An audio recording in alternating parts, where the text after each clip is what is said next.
শরতের মেঘমুক্ত আকাশের মতো এক নতুন ভোরের প্রতীক্ষায় ছিল বাংলাদেশের নারী সমাজ। আজ ৮ মার্চ ২০২৬।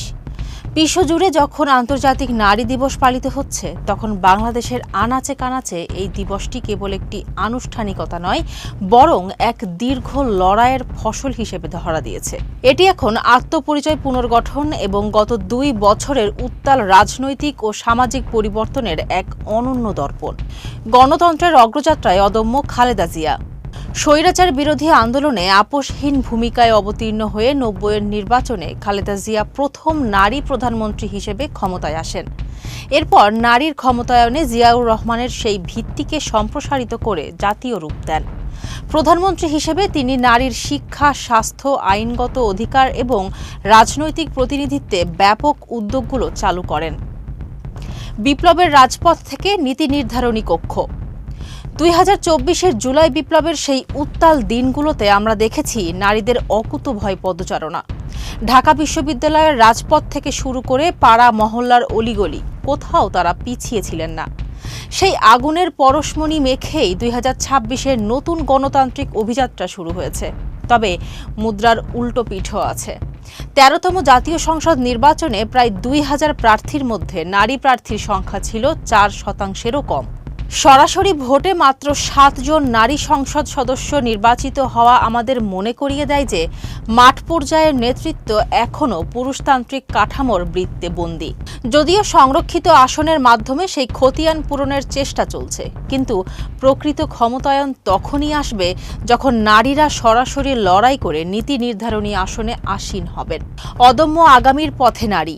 আজকের বাংলাদেশ আর সেই পুরনো অচলায়তনে আটকে নেই। সাবিনা কৃষ্ণাদের সাফ জয় কিংবা হাওর অঞ্চলের সুমিদের ফ্রিল্যান্সিং ক্যারিয়ার সবই জানান দিচ্ছে যে বাংলাদেশের নারী আজ অদম্য। ঘরের কাজ থেকে রাজনীতির ময়দান, সবখানেই তারা তাদের সামর্থ্যের স্বাক্ষর রাখছেন। প্রযুক্তির আলোয় আলোকিত সীমান্ত, গৃহকোণের অন্ধকার চার দেয়াল আজ আর কোনো কিশোরীর একমাত্র নিয়তি নয়। নিবন্ধের বিশেষ অনুসন্ধানে দেখা গেছে, ডিজিটাল বিপ্লব বাংলাদেশের প্রান্তিক নারীর হাতে তুলে দিয়েছে এক অদৃশ্য তলোয়ার, কিবোর্ড। উত্তরবঙ্গের চরাঞ্চল থেকে শুরু করে উপকূলীয় লোনা জলের জনপদে কয়েক হাজার নারী এখন ইন্টারনেটের মাধ্যমে বৈশ্বিক বাজারে কাজ করছেন। স্নাতক ও স্নাতকোত্তর পর্যন্ত বিনামূল্যে শিক্ষা এবং ডিজিটাল লার্নিং টুলস বিতরণের ফলে উচ্চশিক্ষায় নারীদের ঝরে পড়ার হার গত বছরের তুলনায় ১২% হ্রাস পেয়েছে।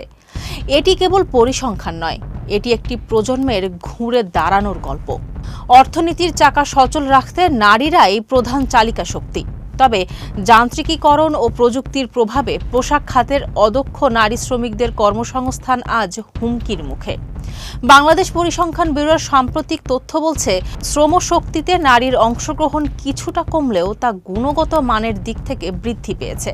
সরকার ঘোষিত ২০২৬-এর রোডম্যাপে ৩টি গুরুত্বপূর্ণ স্তম্ভ দৃশ্যমান। ১. ফ্যামিলি কার্ড, যা নিম্নবিত্ত নারীদের অর্থনৈতিক নিরাপত্তার বর্ম হবে।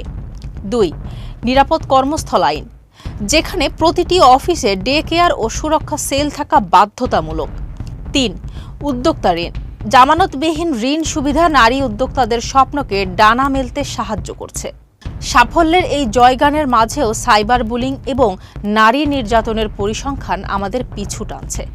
অধ্যাপক ডক্টর সামিনা চৌধুরীর ভাষায়, অধিকার কেউ কাউকে থালায় সাজিয়ে দেয় না, অধিকার আদায় করে নিতে হয়। তবে রাষ্ট্রের পবিত্র দায়িত্ব হলো সেই অধিকার আদায়ের পথটি পিচ্ছিল মুক্ত ও নিরাপদ করা। নতুন সরকার নারী অধিকার রক্ষা কমিশন গঠনের মাধ্যমে আইনি সংস্কারের যেই উদ্যোগ নিয়েছে, তা আশার প্রদীপ হয়ে জ্বলছে।